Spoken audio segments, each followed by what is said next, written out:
Hello बच्चों, let's read the question. कह रहा है reversible expansion of an ideal gas का रिवर्सिबल एक्सपेंशन की बात कर रहा है। मतलब जो एक्सपेंशन हुआ है वो इनफाइनाइट नंबर ऑफ स्टेजेस में हुआ है under isothermal and adiabatic conditions are as shown in the figure. Okay बच्चों, इस फिगर में बता रखा है जो ए बी है ये आइसोथर्मल एक्सपेंशन है। आइसोथर्मल मतलब चेंज इन टेम्परेचर आपका जीरो रहेगा बच्चों। ओके, क्या रहेगा बच्चों? चेंज इन टेम्परेचर आपका यहाँ पर जीरो रहेगा। ओके, टेम्परेचर कॉन्स्टेंट है। और एडियाबैटिक एक्सपेंशन, ओके एसी वाला एडियाबैटिक है, this is isothermal and this one is for adiabatic. Adiabatic में क्या होता है, हीट की वैल्यू जीरो होती है, मतलब there is no exchange of heat between system and surrounding. Okay, Q या सिंपली को डी क्यू आपका जीरो रहता है इसमें।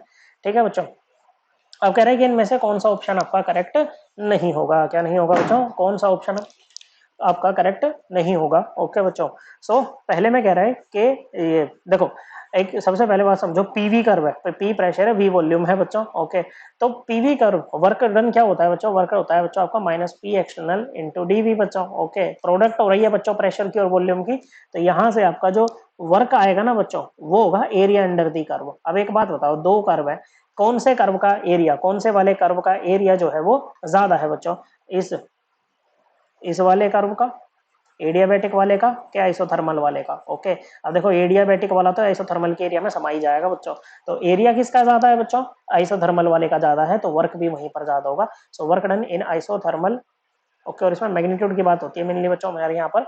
ओके बच्चों, is greater than work done in adiabatic, और दोनों में ही एक्सपेंशन है, work will be done by the system. Okay, तो पहली ये वाली स्टेटमेंट आपकी करेक्ट हो गई बच्चों। और फिर देखो ए बी वाली प्रोसेस आइसोथर्मल है, जो टेम्परेचर ए पर होगा ना वही बी पर होगा, तो ये स्टेटमेंट भी करेक्ट है, हमें इनकरेक्ट वाली निकालनी है।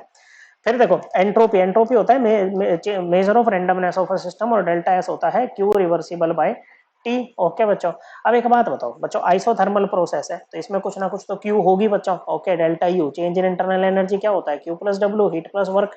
ओके बच्चों, तो यहाँ से आपकी ये क्यू की वैल्यू आ जाएगी बच्चों, क्या आ जाएगी? क्यू की वैल्यू आपकी यहाँ पर आ जाएगी बच्चों। ओके, तो यहाँ पर डेल्टा एस की वैल्यू कुछ ना कुछ आएगी फॉर आइसोथर्मल। ओके बच्चों, आइसोथर्मल के लिए कुछ ना कुछ वैल्यू आएगी, delta S isothermal not equal to zero रहेगा बच्चों। ओके, क्या रहेगा? Not equal to zero. लेकिन एडियाबैटिक का तो जीरो होगा ना बच्चों,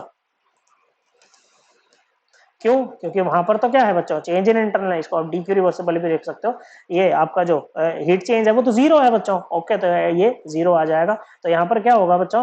के डेल्टा एस आइसोथर्मल ग्रेटर होगा किससे? डेल्टा एस एडियाबैटिक से। तो ये स्टेटमेंट एकदम करेक्ट है। क्या है बच्चों? ये स्टेटमेंट एकदम करेक्ट है। ओके बच्चों, और हम यहाँ पर मान के चलेंगे हमारी जो प्रोसेस है वो स्पॉन्टेनियस है, तो डेल्टा एस आपका पॉजिटिव आएगा फॉर दी आइसोथर्मल। ओके बच्चों, फिर लास्ट में कह रहे हैं टेम्परेचर एट पॉइंट सी, कह रहा है ग्रेटर होगा टेम्परेचर एट पॉइंट ए। एक बात बताओ, ए से सी प्रोसेस कैसी है बच्चों? ये प्रोसेस है एडियाबैटिक, मतलब यहाँ पर there is no exchange of heat is happening between system and surrounding, मतलब जो एक्सपेंशन हो रहा है ना गैस का वो उसके खुद के खर्चे पे हो रहा है, वो अपनी खुद की अपनी इंटरनल एनर्जी को कम करते हुए क्या कर रहा है बच्चों? वो खुद की इंटरनल एनर्जी को कम करते हुए एक्सपेंड हो रहा है बच्चों। ओके, तो ऐसे में जो एनर्जी कम कर रहा है बच्चों वो किस टर्म में रिफ्लेक्ट होगी बच्चों? वो हीट के टर्म में रिफ्लेक्ट होगी, मतलब हीट वहां से निकल जाएगी बच्चों। ओके, मतलब ऐसा मत समझो कि हीट निकलेगी नहीं, खैर वो तो मतलब जो टेम्परेचर के टर्म में रिफ्लेक्ट होगी, मतलब टेम्परेचर जो है ना वो गैस का डाउन आ जाएगा। तो एडियाबैटिक एक्सपेंशन जब होता है ना तो गैस हमारी कूल हो जाती है, ठंडी हो जाती है, मतलब temperature at point C would be less than temperature at point A. Okay, तो ये स्टेटमेंट इनकरेक्ट हो जाएगी। सो हमारा आंसर क्या आ जाएगा बच्चों? हमारा आंसर आएगा ऑप्शन 4, और इस चीज को हम एनसीईआरटी से भी रेफर कर सकते हैं बच्चों। ओके, क्लास 11th की एनसीईआरटी चैप्टर नंबर 6 में जाना है, पेज नंबर 159 पे वर्क वगैरह का कंसेप्ट हमें मिल जाएगा, और 176 ऑनवर्ड्स हमें एंट्रोपी का मिल जाएगा।